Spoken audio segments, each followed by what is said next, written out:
they definitely looking to trade down, even if they want to draft a quarterback. So what has been said is that they're going to go offensive line or quarterback, and I think that if the generational talent falls, like I really think if it's Evan Neal and Ken McQuanu, one of those guys fall to 6, I think they're going to take them. Listen, Christian McCaffrey's a great player, but at the end of the day, it doesn't equate to W's.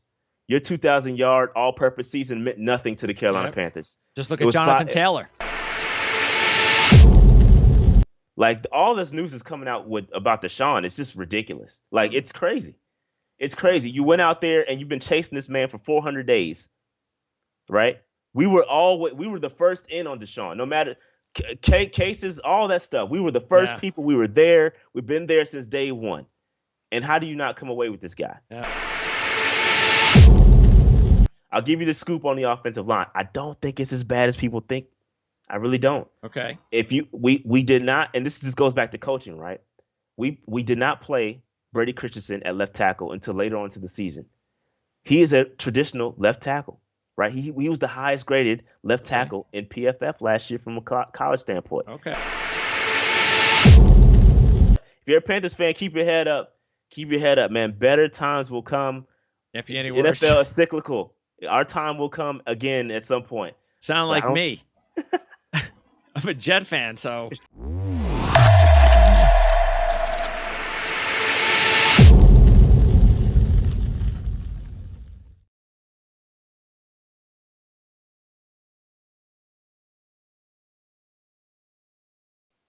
It's time to talk Carolina Panthers football on the Our-Lads Football Network. As we get closer to the NFL draft in April, we're still in the midst of the first week of free agency. A lot going on in the NFL.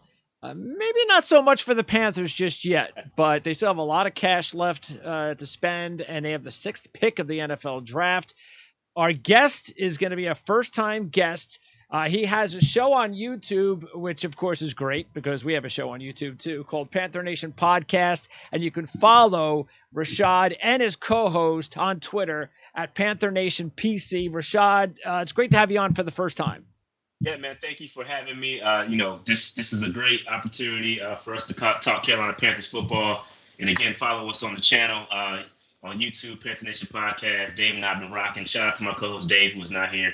I just want to make sure he gets his love. Shout out to Dave. So tell me about your relationship with your co-host, Dave. You guys been doing this for the whole 5 years? Yeah, so Dave and I started this podcast back in 2017. We are college buddies. We go all the way back to college. And, we decided, hey, man, we used to have these debates all the time, in our group meet chats back in the day. We said, let's start recording them. That's what we did. And in 5 years, we've grown to over, just yesterday, we hit 16,000 subscribers on YouTube. Awesome. So, yeah, man, we're growing. We appreciate all the support, man. So if you're new, you never heard of Panther Nation Podcast, go check us out on YouTube. Subscribe. Hit the subscribe button for your boys. We really appreciate it.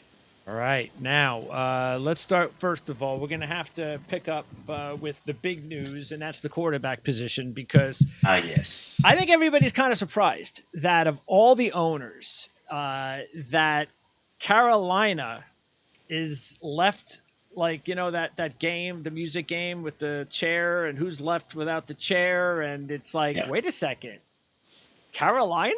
No. And that seems to be the case. Are you just surprised as everyone from the outside that it looks like it may be that the next step is about who the 6th pick of the draft is at quarterback? I mean, is that possible? I don't know. Listen, this is a huge gripe about the quarterback position when it comes to the Carolina Panthers. Obviously, the news broke just yesterday that we missed out on Deshaun Watson. It's no surprise to any educated Carolina Panthers fan that Deshaun Watson does not want to be a Carolina Panther. Who wants to be a Carolina Panther right now? The head coach is not good, and the ownership is not very good. We can't get rid of him, of course, but there seems to be no direction with this organization right now, and nobody knows. So why would anybody want to come play for the Carolina Panthers? And It's no surprising to me. There's no surprise to me that Deshaun Watson looked elsewhere. So we're stuck. We're in a situation where we were sight unseen, ready to tag Sam Darnold last year, and now we're stuck with this contract. I could have warned you about that. I'm a Jet fan. I could have warned you about how great I felt to get the compensation. You guys fleeced us. You fleeced us. Yeah. Highway robbery. Yeah. Highway robbery. Joe Douglas said all these nice things about Sam Darnold, and we were like, whatever. Yeah, okay. All Jets fans need to be on probation or something for supporting that highway robbery that you all conducted against the Carolina Panthers. Now we're stuck with no second round pick, no third round pick for C.J. Henderson. We don't pick again to like 167.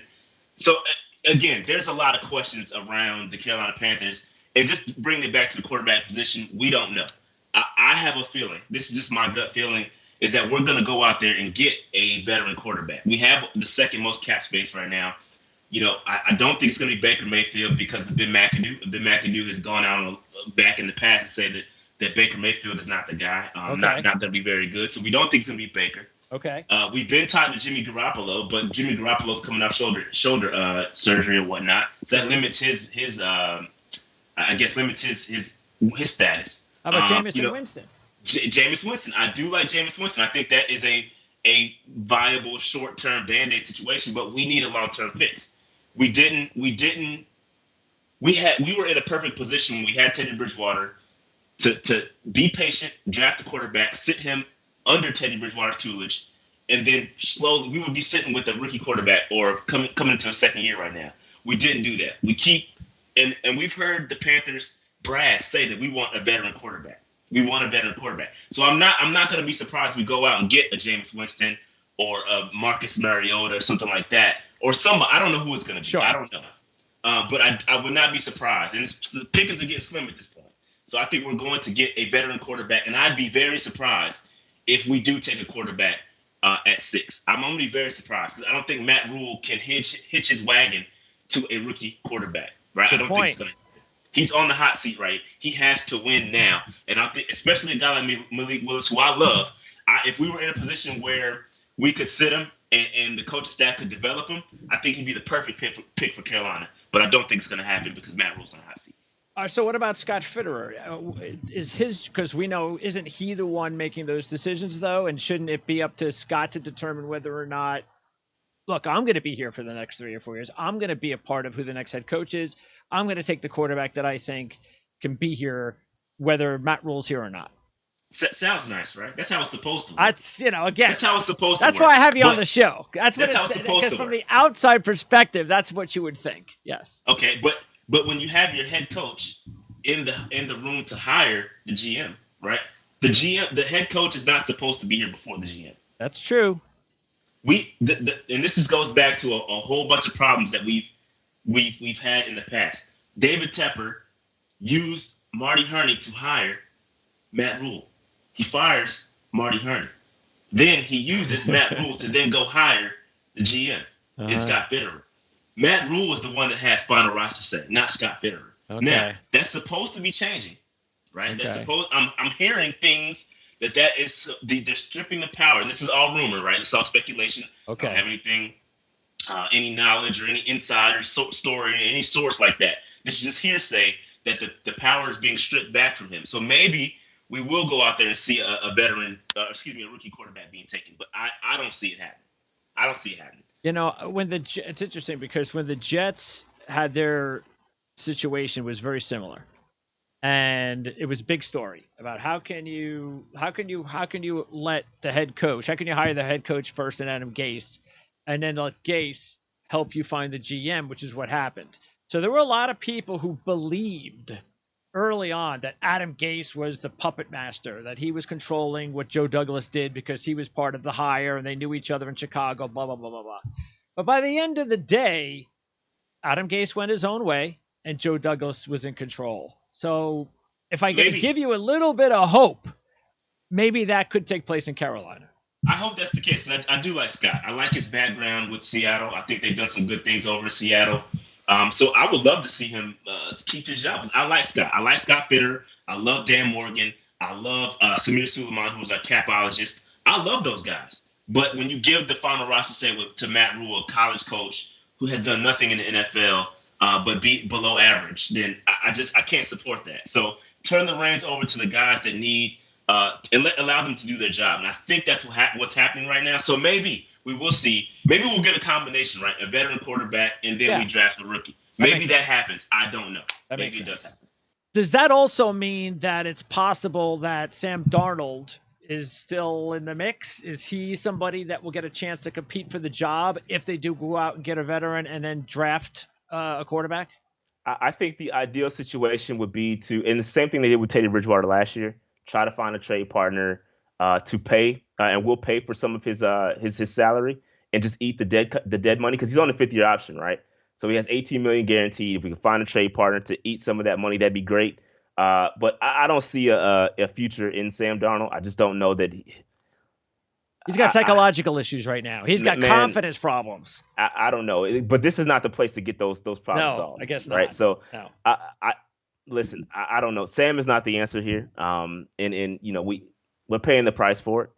We don't have the picks, and just kind of is what it is. But I think either if you don't have an option, roll him out there, right? And somebody believed in him, so roll him out there, and then hopefully you have a rookie or somebody else behind him to potentially take over that role whenever he sucks. Whenever he sucks, not he would, because really what Sam needs is he's just one of those quarterbacks going to need a really good offensive line, a really good running game. He's going to need the whole supporting cast, right? And then he's that average guy that he can do stuff, but if he has to lead you, it's just not going to happen. Maybe he needs to shift out back to California. And I'm not gonna. He showed some flashes. I'm not gonna lie. There were some parts where I was like, all right, he shows flashes. All right, but then at the same time, he negates those by doing something boneheaded. So, I mean, it shows in his tape going all the way back to USC. Those things have not been fixed. So it's the same dude. He's not getting any better. I think a lot of it too is the fact that he was so inexperienced at the position.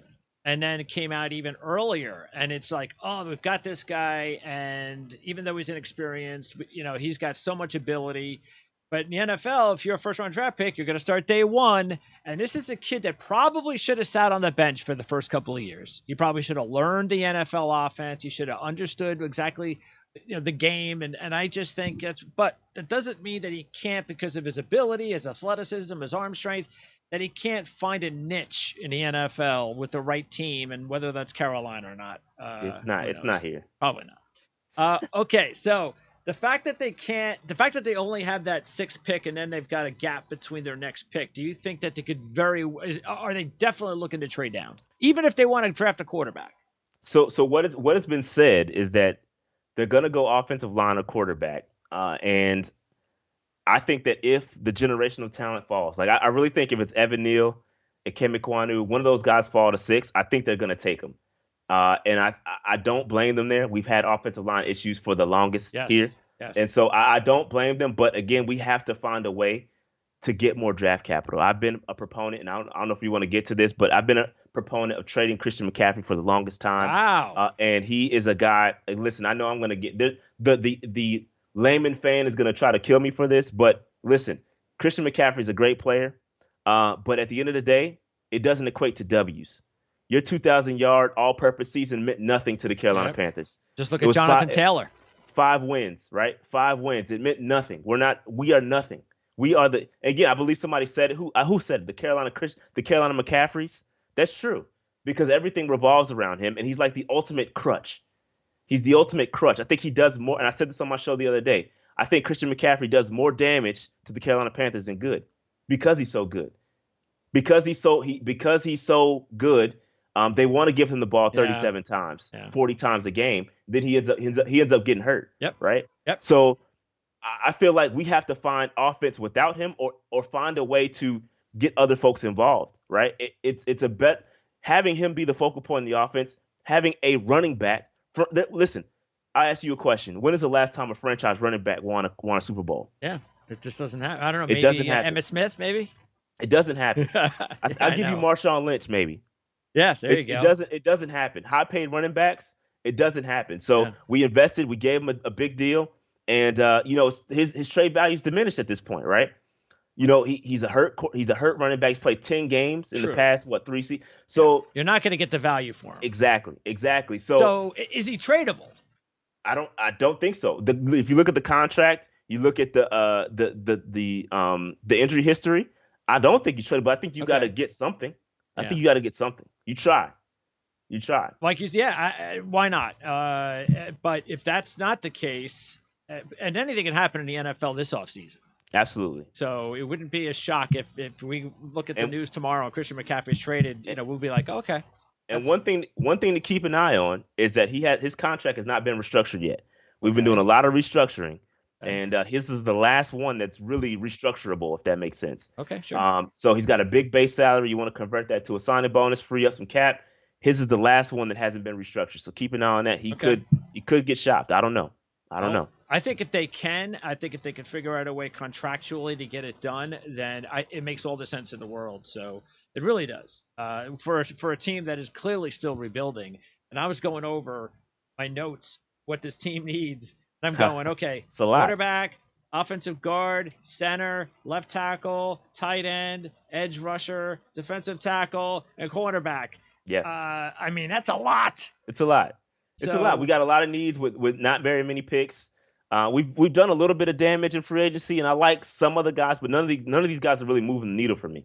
No. So I mean, I like the Austin Corbett pickup from the Rams. Yeah, that was the best one. Yeah. Yeah, that was a good pickup. But again, even him, he was a second round pick that got traded. So I mean, is he really like? I mean, not a difference maker. It's none of these guys are like moving the needle for me. So. No. I mean, it makes sense if the team trades down because of the fact that I don't think any of these quarterbacks really are top 10 picks. And I know there's a lot of people that like Willis because of his athleticism and his arm strength, but he needs a couple of years, at least one. He needs a year where he sits the bench. But there are two different types of quarterbacks. Understanding McAdoo. Which one makes more sense, Pickett or Willis? I don't know. That's a good question. In regards to that, like in regards to McAdoo, I don't know who makes the most sense. I say this, I trust his quarterback eye. Based on the news that's been out there about who the guys he's picked. Like if his input was, hey, I like Pickett. Let's roll with it. Go with it. That's a good yes. I don't know who. Again, I don't know enough about his particular system to say who's the right guy. But I'll say whoever he likes, I'm good with it because he's based on the reports that are out there. His record is pretty good. Yeah. So he picks the right guys. Not only was he the quarterback coach for Rodgers for a year, but also he, from what I understand, we're talking to Ryan Dunleavy, who does shows with me with the New York Post. He said that McAdoo was trying to convince the Giants about drafting Mahomes. Yep. So, and he also didn't like Sam Darnold. Perfect. So I mean, that's the way I say it too. With some of my GMs, I'm like, you know what? Doesn't matter what I think. Right. I trust that guy. I trust whatever it is that he's going to do. It's going to be okay by me. Yeah. Based on the reports, again, I don't know whether they're true or not. That's all I have to go off of. Based on what he said, I'm rolling whatever he says, pick him. If he likes the best free agent out there, roll with him. If he likes Pickett, pick him up and let's go. Let's see what we can do. But we have a huge need at quarterback. Yeah, that's the biggest need. Huge. And by the way, I don't want to get any more. I know how you feel about the Jets already, but probation. I really feel when I just did the show yesterday about, okay, what are the Jets going to do because they have two needs, edge rusher, two of the needs you guys need, edge rusher and tackle. So my prediction was they're going to take one of the two tackles that's not there in Icky or Neal, and then edge rusher. So if the Panthers want that left tackle, the Jets might steal him at 4. Just want to let you know. I mean, I mean that's an important thing to watch. I think luckily I think the Jags kind of fixed their left tackle situation, so I don't think they're going to be in the. I don't know. It's possible. I mean, I was talking to John Osher, who's the Jags senior editor, and he said that even though they have 3 tackles locked up, including Cam won't be back after this year because he's done tagging him, and Juwan Taylor hasn't really impressed them. So they could bring in one of these two guys, play him at guard the first year, and then switch him out to tackle next year. So he said he thinks Hutchinson's the guy, but he thinks tackle is still a possibility. So. Yeah, no, that's good. That's good to know because all eyes on those tackles, right? If both of those are gone, in my brain, you got to trade back and try to acquire some picks. But That's Might just want me. to do that anyway.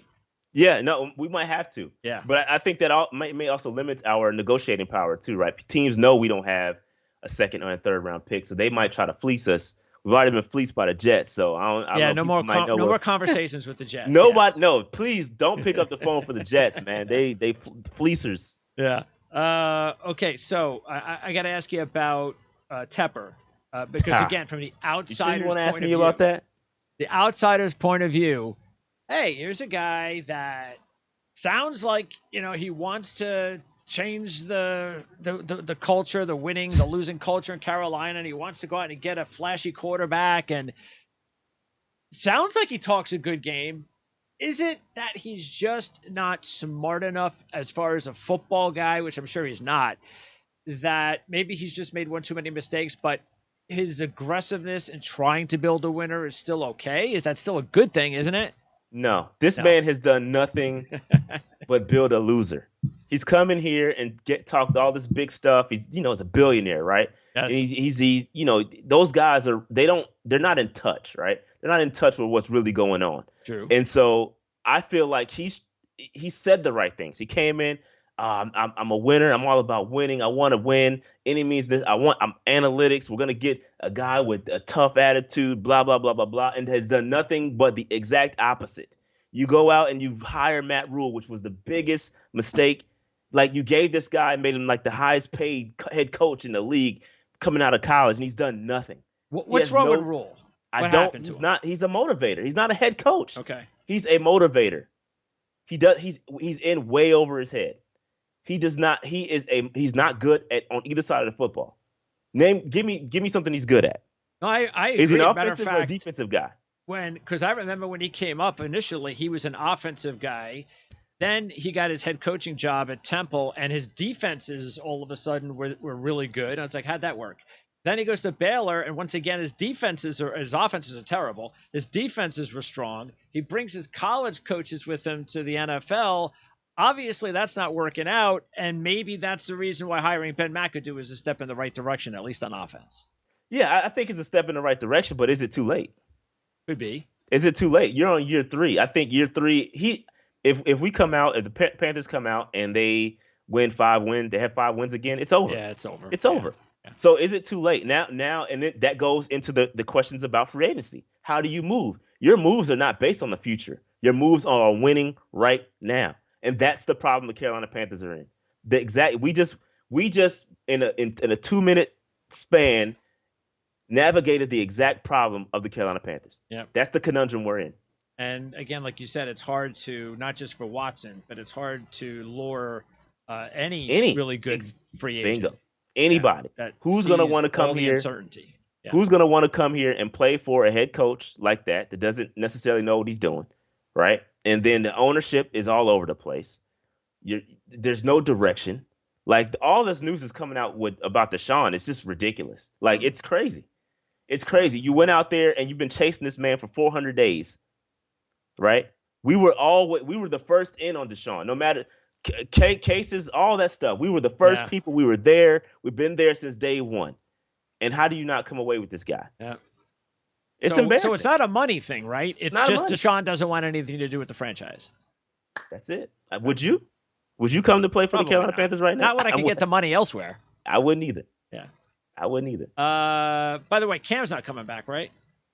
Well, I have a source that has said that Cam Newton has declined a contract to come back to the Panthers. Oh, so he doesn't even want to come back. As of right now. Okay. And it may circle back around. Okay. But as of right now, he's declined the first offer from the Carolina Panthers. And here's a sign that something's wrong with Matt Rule. Is I think the easiest prediction last offseason that Hassan Reddick was going to come to Carolina. How could he not be reunited with Matt Rule? How can he not? Now I'm just like, wait a second. Why did he resign with Philadelphia? Why did he leave? If the Panthers have the money, why can't they he's a productive player. So something must have been wrong there. So how surprised were you when Reddick decided to leave? Yeah, that would hurt. I love Hassan Reddick. I think he was a great football player.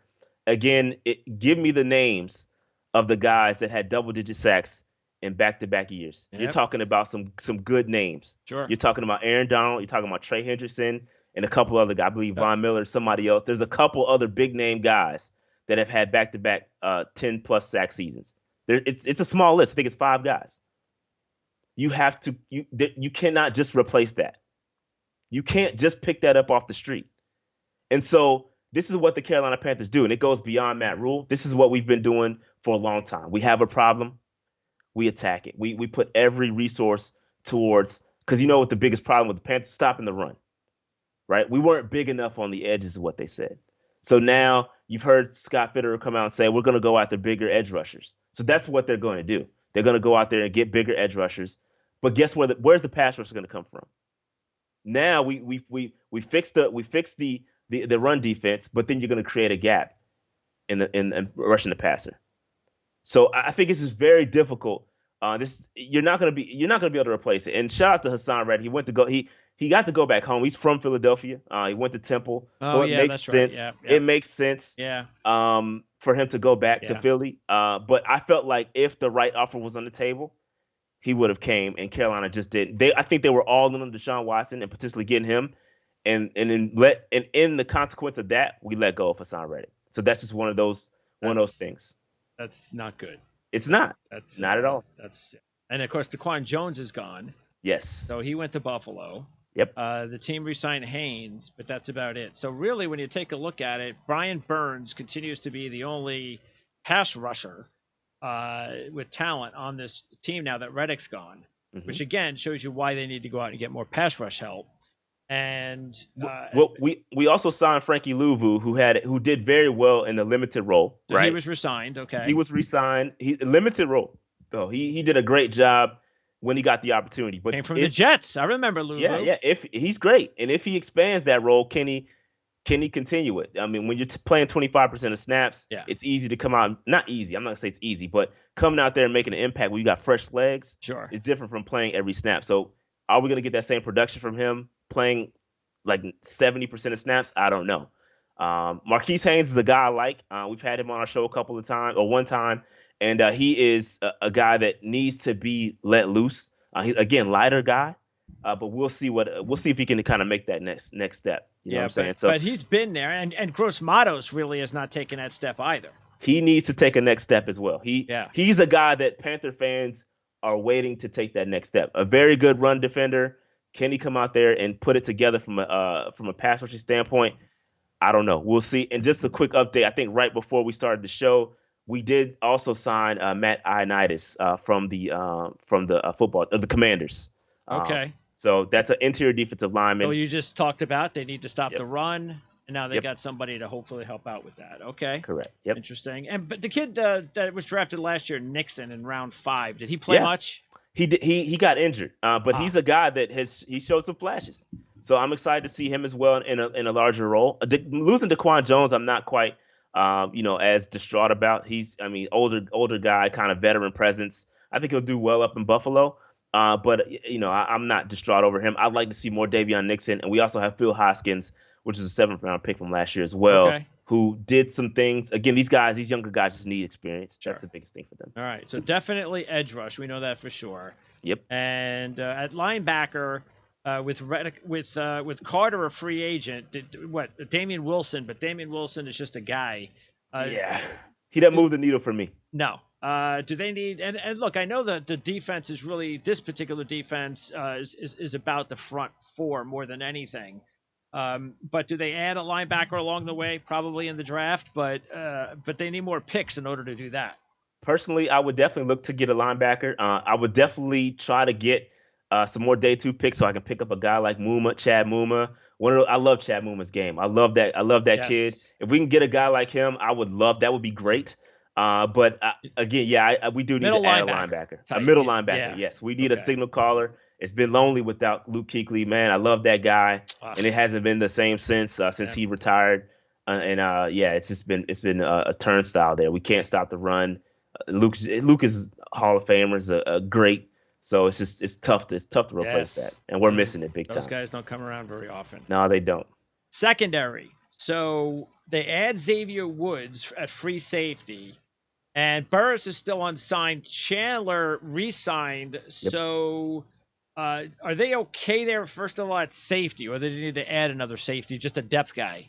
Yeah, well, I think we're going to be okay. I think there's some guys. We have Miles Hartsfield, who's more of a DB, who kind of plays safety and that nickel. And we also have Jeremy Chin. Can't forget about Jeremy Chin, who I believe is going to go back down to the box. So we talked about linebacker. That's where he played a lot in his rookie season, and that's why he was so great, because he was down playing linebacker. We'll see. Word on the street is that he's going to do more of that this year. We don't know. Again, we have to see it. Maybe that's why they signed Woods then. Yeah, I think that's why we signed Woods, is to go. Burris is replaceable. Woods, I do like his game. Free safety. We need that free safety, the guy that can roam the back end. We will see. We'll see how they line them up. But I think we're good on safety. Could we go out and draft one? Sure, but it'll be late. It'll be a project. We got other needs. Yeah. We got other needs. Yeah, we got bigger fish to fry. And one of those needs is corner. So now, like you said, they bring in C.J. Henderson. Who I like. What's that? I like C.J. Henderson. You do? Okay. I do like C.J. Henderson. So you got Henderson, a former first-round pick, Horns, last year's first-round pick, and still A.J. Boye on the team. So, no, Boye got cut. Oh, he did? He got cut? Boye got cut. Yeah, we freed up cap space and we let go of A.J. Boye. Okay, because he was on the injured reserve last year, right? Correct. Okay, So he's out. Melvin's still out there. Gilmore's still a free agent. Jackson's a free agent. So do you think they're going to bring back at least one of the two between Jackson and Gilmore? Absolutely. I think that was the plan. We're in wait-and-see mode with Deshaun. And now eventually I think you'll see either Dante Jackson or Stephon Gilmore resign. I think it's going to be more likely Dante Jackson. They've already said that they had a bucket, quote unquote, for Dante Jackson in regards to free agency and free agent funds. So I think you're going to see Dante Jackson get re-signed. I don't think it's as big of a need. I really like Keith Taylor as well, who got he's a 5th round pick from last year, who had a big role, and I think he was thrusted in way faster than he should have been playing. Okay. So keep an eye on Keith Taylor. I think he's a very good development. He's 6'3", 200 pounds. So I love his game from Washington. Washington has that great pipeline of cornerback play. Sure, yeah. So I love Keith Taylor. Keep an eye on him. But J.C. Horn, I love him. I cannot wait. I hope he stays healthy. It's going to be a dog. I love C.J. Henderson. You got to keep in mind, people are upset about C.J. Henderson when we gave him a 3rd round pick and gave it to the Jaguars to pick him up. But again, you get that 5th-year option, and he came in about early into the season. So he needed time. You give him a full offseason. I'm quite certain that C.J. Henderson is going to, because we've seen it. His college film from Florida is really good. He has the potential to be really good. I think we just need to be a little patient with C.J. Henderson. But I think you got the 2 bookend cornerbacks for me. Well, hey, to get a guy that was drafted the year prior, what was he, top 10? Top 10, yeah. And you get him for a 3rd round pick. So that seems to be a smart move. And all right, so it looks like the secondary of all the problems that Carolina has is just re-sign one of the 2 free agents, and you should be okay for the most part. You're not going to have to worry too much there. Back on offense, talked about that left tackle spot. So they don't want to have Cameron Irving at left tackle, do they? No. So I don't think that's the plan. Cam Irving is a versatile guy, and I think he needs to be in a backup role. Like a swing line. Exactly. A swing tackle. You put him at guard or something, just he shouldn't be starting. Now, I'll give you the scoop on the offensive line. I don't think it's as bad as people think. I really don't. Okay. We did not, and this just goes back to coaching, right? We did not play Brady Christensen at left tackle until later on into the season. He is a traditional left tackle, right? He was the highest graded left tackle in PFF last year from a college standpoint. Okay. We didn't put him there until like week 16, right? So, and he graded out pretty well. He did a pretty good job. Yeah, he did. So I think that if you leave Brady Christensen at left tackle, or if you can't get Neal, you can't get Ekwonu, right? You have Brady Christensen at left tackle. People forget we have Deontay Brown, who didn't play. He played like 1 snap last year from Alabama. Remember the big guard? Where did you get him from? From we drafted draft him. Wise? We 6th round. 6th round, okay. 6th round. So he's on our roster. He was injured last year? No, he was. He just didn't play. He was trying to lose weight. I think he was trying to lose weight, get in shape. Okay. So I think that's what the biggest thing. So we need to see those guys. I think our offensive line is decent. Okay. If you let them, and then you go out, you still have Eflin. Eflin is not a great guard. but he's a serviceable center. Serviceable. He's serviceable center. If you put him in a center, I think he's solid. Don't put him at guard. He's playing out of position at guard. So you don't think they'll re-sign Paradis? No, Paradis is no. We have taken an $8 million cap hit. Dumped him. Okay. So he's gone due to the voided years that we added on to the back end. Got so it. he's gone. I don't think we're going to re-sign Paradis. He left. I think he ended his last year on IR. I think he had an ACL tear, something like that. So yeah, week 9, I think it was. Yeah. Yeah, exactly. So he's not coming back. Okay. I don't believe. So center though, well, I'll say this: if they were to trade down and accumulate picks, then all of a sudden Linderbaum comes into I love play. Linderbaum, dude. I love Linderbaum. Yeah. If that is my dream pick for the Carolina Panthers, Linderbaum at 10, I would if we can trade back to 9 or 10, I would love to take Linderbaum, plug him in at center, and he'll be the center for the next 15 years. That's right. I love Linderbaum. Love his game. He's nasty kid. Yep. And always trust Iowa linemen, man. Yeah, right. Always trust Iowa linemen. Absolutely. I love Linderbaum's game. Okay. And John Miller not coming back, you think, or Trenton Scott? No, but Trent Scott, I believe, is back. I think he's back. I think we signed him early. I don't know, but I think he'll be back. Miller, no. Miller, no. I think he's gone. But again, we have Corbett. Corbett is the guy that we're going to start at a right guard. He's been a right guard his whole career, so we'll plug him in a right guard. And we have Taylor Moton, obviously franchise right tackle. So I don't think listen. This is a hot take. I don't think our offensive line is as in bad a shape as people think it is. Hey, we just have to put people in the right position to succeed. That's the biggest thing about the Carolina Panthers. And that goes to coaching. Right now, I think it's up to whether or not Brady Christensen. And look, if you draft a guy in the 3rd round, you want him to start. Yep. So with Moton and Christensen, that does make a lot of, because like I said, I don't think the kid from NC State is going to be available at 6. I just don't. Yeah. So, and maybe Carolina knows that. So, maybe center looks like probably the biggest upgrade needed on the offensive line. Yeah, I think if you could afford to upgrade over Pat Eflin, we did restructure his deal, so he's going to be around for the next year or so, but this year and then next year. Okay. So I think they believe in Eflin as center, man. I really do. They may not, but if Linderbaum is there, I personally would take.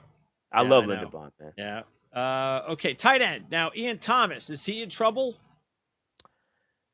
What? Okay, so what do you mean by that? I saw that he was facing misdemeanor charges. All right. That's what I had to clarify. Because I haven't heard any updates in regards to that. I heard he was in trouble.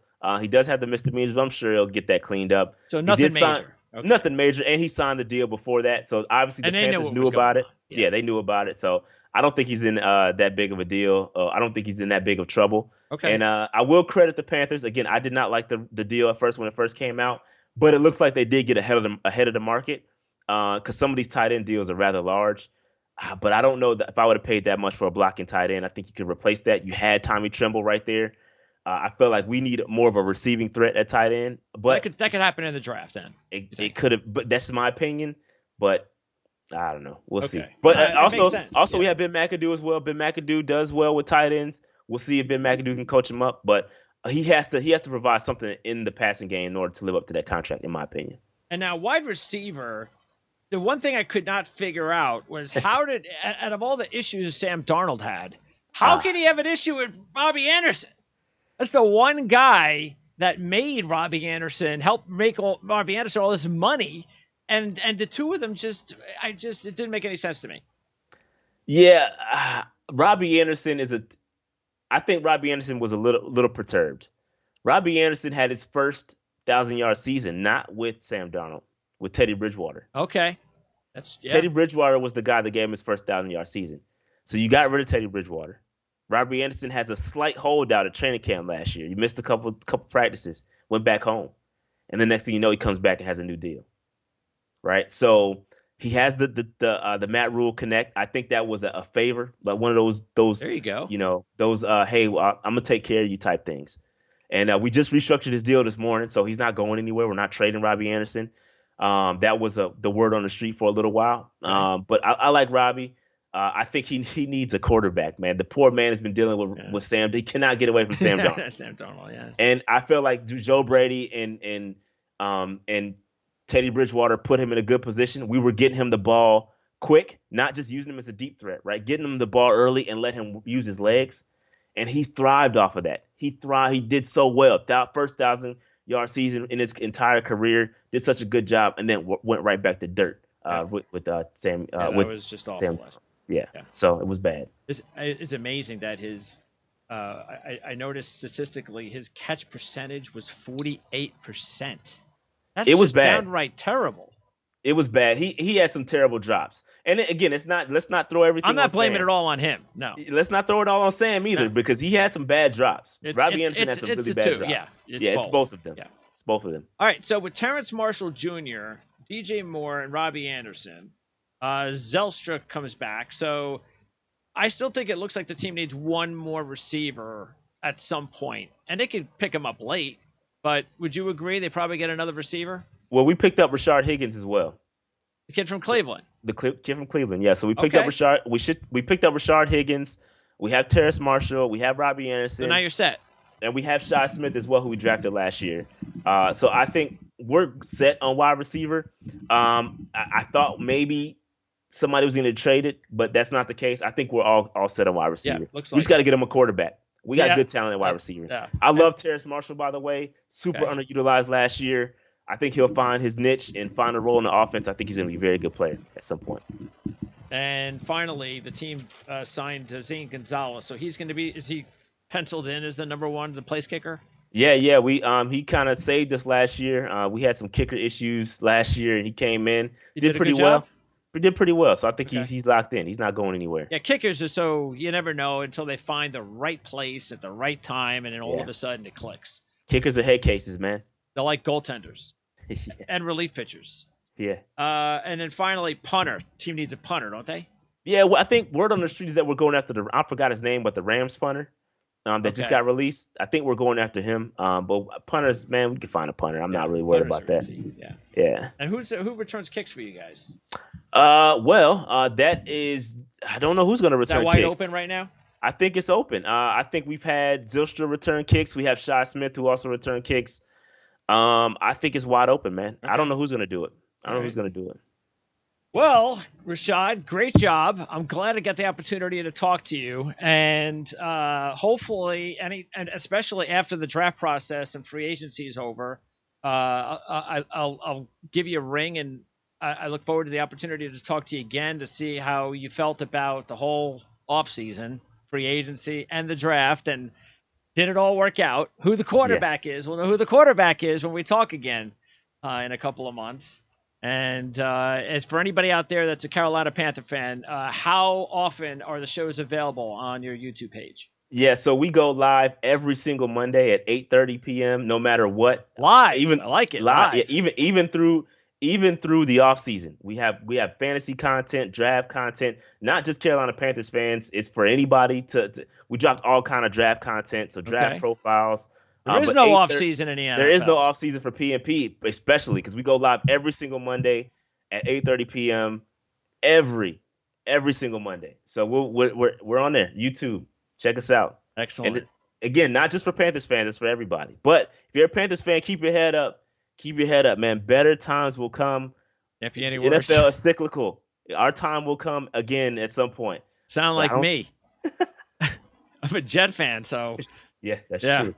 I know. It's this is right now the time of our year, unfortunately, when we got a dream of who our new quarterback is and who our savior will be, and I can't wait till our time of the season is actually the regular season and the playoffs. When we can actually get excited about a winning franchise again. So I'm right there with you, Rashad. Great job. Hopefully, I'll talk to Dave sometime as well.